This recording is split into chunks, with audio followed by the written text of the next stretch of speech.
नमस्कार, सत्यहिंदी.com में आपका स्वागत है। एक नजर अब तक की सुर्खियों पर। भारत चीन सीमा पर विवाद गहराता जा रहा है। खबर आ रही है कि सोमवार रात को दोनों देशों के सैनिकों के बीच तनाव बढ़ गया। इस दौरान भारतीय सेना के एक अफसर और 2 जवान शहीद हो गए। भारतीय सेना की ओर से जारी किए गए आधिकारिक बयान में कहा गया है कि गलवान घाटी में सोमवार की रात को डी-एस्केलेशन की प्रक्रिया के दौरान भारत और चीन के सैनिकों के बीच हिंसक झड़प हुई। इस दौरान भारतीय सेना के एक अफसर और 2 जवान शहीद हो गए हैं। दोनों देशों के वरिष्ठ सैन्य अधिकारी इस वक्त इस मामले को शांत करने के लिए बड़ी बैठक कर रहे हैं। चीन ने भारत पर ही सीमा पार करने का आरोप लगाया है। चीन के विदेश मंत्रालय का कहना है कि भारत एक तरफा कार्रवाई न करे और समस्या को न भड़काए। चीन ने दावा किया है कि भारत के सैनिकों ने सीमा को पार किया और चीनी जवानों पर हमला किया। चीनी अखबार ग्लोबल टाइम्स के एडिटर ने ट्वीट कर कहा है कि चीन के सैनिक भी मारे गए हैं। हालांकि उन्होंने इसके आगे कुछ भी साफ नहीं किया। इसके साथ ही उन्होंने भारत को चेतावनी भी दी। कांग्रेस ने भारतीय सैनिकों की शहादत के बाद इस पूरे घटनाक्रम को अस्वीकार्य बताया है। इसके साथ ही कहा कि कांग्रेस इस बात पर अडिग है कि देश की सुरक्षा के लिए हम सभी एक साथ खड़े हों। इसके अलावा कांग्रेस ने मोदी सरकार की चुप्पी को लेकर निशाना भी साधा है। कांग्रेस ने कहा कि मोदी सरकार को याद रखना चाहिए कि हमारे संसदीय लोकतंत्र में गोपनीयता या चुप्पी सरकार की ओर से अस्वीकार्य है। पीडीपी नेता महबूबा मुफ्ती ने भारत चीन विवाद पर लिखा है कि लगता है कि चीन ने आक्रामक घर में घुस के मारेंगे के कार्रवाई वाले दृष्टिकोण को हाईजैक कर लिया है। देश ये जानने का हकदार है कि 3 भारतीय सेना के जवानों की मौत का बदला लेने के लिए प्रतिशोध की बात क्यों नहीं की जा रही है।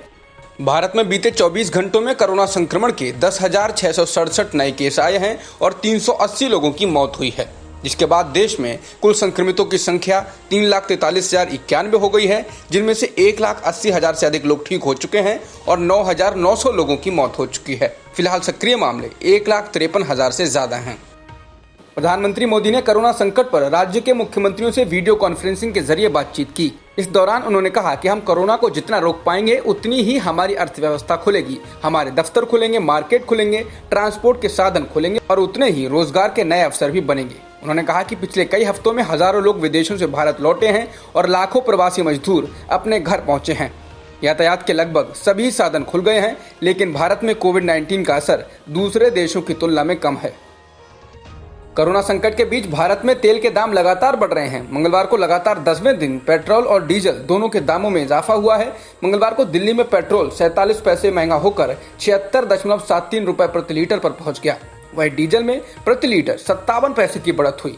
अब दिल्ली में डीजल 75.19 रुपए प्रति लीटर की दर से बिक रहा है। बीते 10 दिनों में पेट्रोल की कीमत में 5.47 रुपए प्रति लीटर की बढ़ोतरी हो चुकी है, जबकि इस दौरान डीजल की कीमतों में प्रति लीटर 5.80 रुपए की बढ़ोतरी हुई है।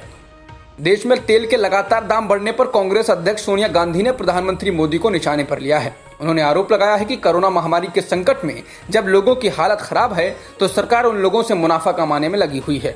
उन्होंने चिट्ठी में लिखा है कि पिछले 1 हफ्ते से लगातार तेल की कीमतें बढ़ाए जाने के पीछे कोई कारण वह समझ नहीं पा रही हैं। इसके साथ ही उन्होंने प्रधानमंत्री मोदी से आग्रह किया है कि तेल की बढ़ी हुई कीमतें तुरंत कम की जाएं और अंतर्राष्ट्रीय स्तर पर कच्चे तेल के दामों में आई कमी का लाभ नागरिकों को दिया जाए। उत्तर प्रदेश में 69,000 शिक्षकों की भर्ती में फर्जीवाड़े का खुलासा करने वाले प्रयागराज एसएसपी सत्यार्थ अनिरुद्ध पंकज को वेटिंग लिस्ट में डाले जाने पर सोशल मीडिया यूजर्स ने नाराजगी जाहिर की है। प्रदेश सरकार ने राज्य में 14 आईपीएस अधिकारियों के तबादले किए हैं, मगर सिर्फ एसएसपी पंकज को ही वेटिंग लिस्ट में डाल दिया गया है, जिसके बाद लोगों का कहना है कि क्या उन्हें सच सामने लाने की सजा मिली है। उत्तर कोरिया ने दक्षिण कोरिया के साथ बने साझा वार्ता दफ्तर को उड़ा दिया है। दक्षिण कोरियाई समाचार एजेंसी योनहाप ने दक्षिण कोरियाई सेना के सूत्रों के हवाले से लिखा है कि उत्तर कोरिया के सीमावर्ती शहर कायसोंग के संयुक्त औद्योगिक परिसर से एक धमाका सुनाई पड़ा। इससे पूर्व उत्तर कोरिया ने घोषणा की थी कि वह दक्षिण कोरिया और उसके बीच के सभी कम्युनिकेशंस लाइंस वो खत्म करने जा रहा है। इस घोषणा के साथ ही उत्तर कोरिया ने यह भी कहा था कि वे सीमाई शहर कायसोंग में बनाए गए संपर्क कार्यालय को मंगलवार को बंद कर देंगे। दुनिया भर में 80,50,000 से अधिक कोरोना वायरस संक्रमण के मामले आ चुके हैं और 4,37,000 से अधिक लोगों की मौत हो चुकी है। इसके अलावा करीब 42 लाख लोग ठीक हो चुके हैं। जॉन्स हॉपकिंस यूनिवर्सिटी के मुताबिक अमेरिका में 21,13,000 पॉजिटिव केस हैं और 1,16,000 मरीजों की मौत हो चुकी है। अब तक की खबरों में इतना ही। बाकी खबरों के लिए बने रहिए सत्यहिंदी.com के साथ।